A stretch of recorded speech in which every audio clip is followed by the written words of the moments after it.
युवा साथियों, जैसा कि आप सबको विदित है कि विवेकानंद का व्यक्तित्व एक ऐसा व्यक्तित्व है पूरे विश्व का, जो हमारे लिए एक बड़ा आश्चर्यचकित करने वाला व्यक्तित्व है। और आज मैं जो कुछ भी हूँ शायद सब स्वामी विवेकानंद जी की देन है और उनकी कृपा है कि शायद अगर स्वामी विवेकानंद को मेरे जीवन से निकाल दिया जाए तो मैं एकदम खत्म हो जाऊँगा।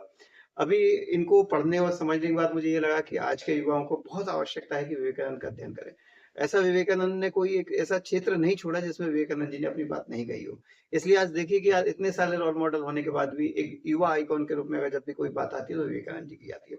और मुझे ये अनुभव हुआ कि हम जब इतने सालों से विवेकानंद जी के लिए काम कर रहे थे तो विवेकानंद जी के विचार आज के टाइम युवा हों, वृद्ध हों, लेखक हों, साहित्यकार हों, किसी भी क्षेत्र में कोई व्यक्ति काम कर रहा है, विवेकानंद का रेफरेंस उसके लिए बहुत आवश्यक है। और अपने समय में छात्र जीवन में या अपने अध्ययन के समय में जिसने भी विवेकानंद का अध्ययन किया उसका जीवन पूरी तरह बदल गया। ऐसे कई महापुरुष हैं जो विवेकानंद के लेके उनके जीवन को परिवर्तन लेके आए और वो अपने मानते हैं कि अगर शायद मैं विवेकानंद के साहित्य का अध्ययन नहीं करता तो शायद मेरे अंदर ये सारी चीजें नहीं आती। तो अध्ययन करने के बाद मुझे ये लगा कि आज का युवा जिस तरह से हमारा युवा आज के समय में अपनी रास्ते पे अपनी मंजिल की ओर बढ़ रहा है, अगर वो विवेकानंद के साहित्य के कहीं बीच में भी थोड़ा सा भी अध्ययन कर लेता है तो मुझे लगता है कि उसको दिशा और उसकी दिशा भी मिल जाएगी और दशा भी बदल जाएगी।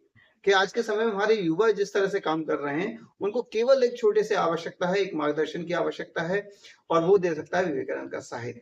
तो ये चैनल माध्यम है युवाओं तक पहुँचने का, युवा तक जाने का। और अभी तक मैं शायद मेरा जो क्षेत्र था वो एक सीमित था कि मैं जो मुझे लोग जानते थे कि हाँ, मैं विवेकानंद जी के लिए मैं पिछले 20 वर्षों से काम कर रहा हूँ, वो लोग मुझसे जुड़ पाते थे। लेकिन बहुत सारे मेरे युवा साथियों का ये आग्रह था कि सर आप इतनी अच्छी विवेकानंद पे बातें कर लेते हैं, आप इतने सारे सेशन लेते हैं, तो पूरा बहुत सारे ऐसे युवा हैं जिनको मार्गदर्शन नहीं मिला, तो सर आप उनके लिए भी कोई बात करिए। तो हमारे साथियों के प्रेरणा से ही मैं ये सब कर पा रहा हूँ।